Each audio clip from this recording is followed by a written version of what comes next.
Bhagavan, what effect does our physical health have on the awakening of consciousness? Is it important, in order for the lobes to go down, to become enlightened, as you're describing, is it important that we're in very good health, or could a very unhealthy person also have this change in the lobes? An unhealthy person also could have a change in lobes, but if you are healthy and the lobes go down, your awareness is at a much higher level. A good healthy body will certainly help you to be extremely aware of what's going on than a weak, sick or unhealthy body. But you're saying somebody could be quite sick and still undergo this shift in the brain? And still undergo the shift, yes. I see. That's possible. What about Ayurveda? It's an ancient healing technology, and the thing that marks Ayurveda as unusual is that it emphasizes spiritual development as well as physical healing, and sees them as two. Yes. Do you feel Ayurveda has a role in the dawning of a golden age? I think Ayurveda can play a very important role. In India especially, whatever we talk about, its ultimate objective is only enlightenment. If you talk of Ayurveda, the ultimate objective of Ayurveda is to give you enlightenment. If you talk of Indian music, the ultimate objective is enlightenment. Indian dance, the ultimate objective is enlightenment. Whatever is done in this country, its ultimate objective is only enlightenment. So Ayurveda is a very useful tool for spiritual growth and progress. It's not just a tool for better health. And I see it playing a greater role in the years to come. Bhagavan, I'd like to ask you one last question about healing and the body, which is the role of prayer. I think there's an understanding in all faiths, all religions, that it's possible to pray, and prayers are heard sometimes, and healing happens. I want to ask you, what is prayer, and how can one pray in the correct way so that it works, so that it brings the result? As far as we are concerned, we believe that prayer is nothing but a bond between you and God, or the source of all creation. So now it depends on you. You could either pray to God as a son praying to his father, or as a servant praying to his master, or you can be a father to God, and you could command him, you could order him, you could scold him. So you could do anything you like, but there must be a bond. And that bond is what we call prayer, no? And in that bond there could be a begging, there could be a pleading, there could be a worship, or there could be a demand. So there's full freedom here, and we have found a lot of people actually scolding and fighting with God and getting their way much faster than those who have been worshipping. That's what you'd recommend? Yes, total freedom is there. But the key essence is that bond. So we remember of a boy who had come for our program. It was very cold. So he was shouting at the top of his voice, Bhagavan, Bhagavan, make this water hot. So nothing happened. And the water was getting colder. So finally he yelled out, Appa, in Tamil, which means father. And the moment he did that, the water became hot. Because in that word, Appa, father, there was a bond. So it all depends. And in India, people are very free to use any kind of relationship. So it is completely, in their domain. So one can't define for them what is the relationship they should have. It's purely personal. So if you wanted to give someone the beginner's guide, yes, how to pray in 3 easy steps, what would be the simplest way to explain how to pray? I would say, to whom are you closely related? To your mother or your father or your friend or your teacher? And put God in that framework. Suppose you had a very good bond with your teacher and you're a student, make God your teacher. Suppose it was a very good relationship with your mother, a very playful relationship, then have the same relationship with God. Or let us say you're actually attached to an enemy because you're all the time thinking about him, then make God your enemy also, still it works. So the question is how much you relate. If you do not relate, your prayers fail. I see. But the relationship could be anything. It's purely personal.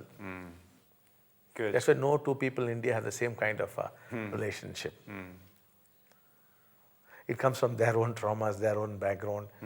And if they had a very good friend, they would think of God as that particular friend and then relate to him. So it sounds like you're saying God has infinite faces and we can choose Yes, the you can face. choose. Yes, I see. Re re ga ma pa ma ga ma re sa. Re re ga ma pa ma ga ma re sa.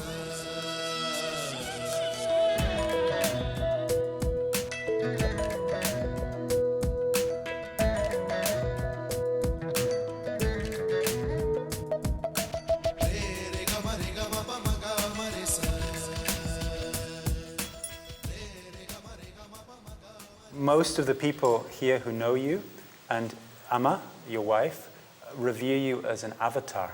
Yes. Could you explain for someone who's not heard that word, what is an avatar? The word avatar need not necessarily be used for spiritual people. It could be used for anybody who has got some specific work to do on the planet. Like we have a man called Ramanujan, who's called a mathematics avatar. Now, this gentleman, whenever a question was posed to him, he would pass on the question to what we call the Antaryaman or the indweller, and the answer would come from there.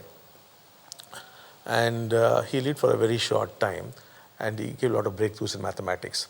So similarly, if you give some breakthroughs in music, we would call you a music avatar. And the same thing can happen to science or to dance or anything. So anybody with a specific purpose who's come down for a specific purpose, we call him an avatar. So when I began this work, people began to say he's putting us into altered states of consciousness, and he is an avatar who has come for that. So it was the people who called me an avatar. When did you first know that you were an avatar? Were you born realizing right away, or did you come to the recognition that you were somehow different from other people later on? For me, this thing has continued from childhood. So my mother, who's from a village, she was a very innocent woman, and in the Indian tradition, they believe that it's possible to invite God to come in as your child. So she was 13 years old when she got married. So she used to go to a temple and worship there, saying, "You must be born to me as my child." And she got this Antaryaman, or the indweller of Lord Krishna. And he came in as a baby into her, and she was feeling that he's the one who's going to be born to her. And when she gave birth, the Antaryaman disappeared for her, and she thought, now that the child is born, the Antaryaman has disappeared. So that was her feelings while I was in the womb, and maybe that influenced me, I do not know.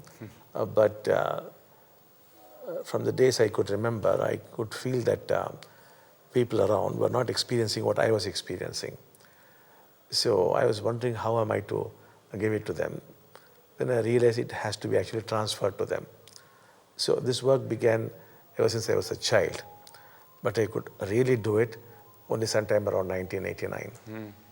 You said that you realized other people were experiencing something different than you were experiencing. Yes, yes. How would you describe the difference? I was watching the way they were behaving and they were responding. So I was wondering, why is it they are behaving like this? And now I have this ability to experience what other people are experiencing. So I decided to experience what they're experiencing. Then I found that they're experiencing the world very differently from the way I was experiencing. So it was then that I decided, no, I have to make them experience the way I am experiencing. And thus began this work. What is the way that you experience the world, Bhagavan? When I experience the world, when I listen to some sound, I find that I'm not interpreting it. When I look at something, again, there's no interpretation going on. And there's nobody who's hearing or nobody who's seeing. There's nobody there. There's just the experience of the seeing, the hearing, the thinking. Well, I found in the case of the others, they had this feeling that somebody was there doing these things. So then I decided, no, something has to be done here. Exactly experience the way I was experiencing. Because when I was experiencing, I was getting joy. While I found they were getting no joy at all. So I decided that the idea of somebody being there has to go. That was how it all began. For many of us, we are born and we either we're born with or we quickly develop this sense of separation. I know it very well. And then it begins a seeking, a searching and we go into different practices and meditations and things, and then if we're very lucky, we fall into some way that the sense of self begins to dissolve and maybe finally is liberated. And then that's called enlightenment. It's some release. Yes. Did that process also happen for you, that there was or did that never occur in your case? That never happened to me. That was why I often had to experience others to know how it was that they were relating to the world. No? So I never went through any process of enlightenment because it was there all the time from the beginning. It was only a question of my trying to understand what others were experiencing. It was the other way around. Bhagavan,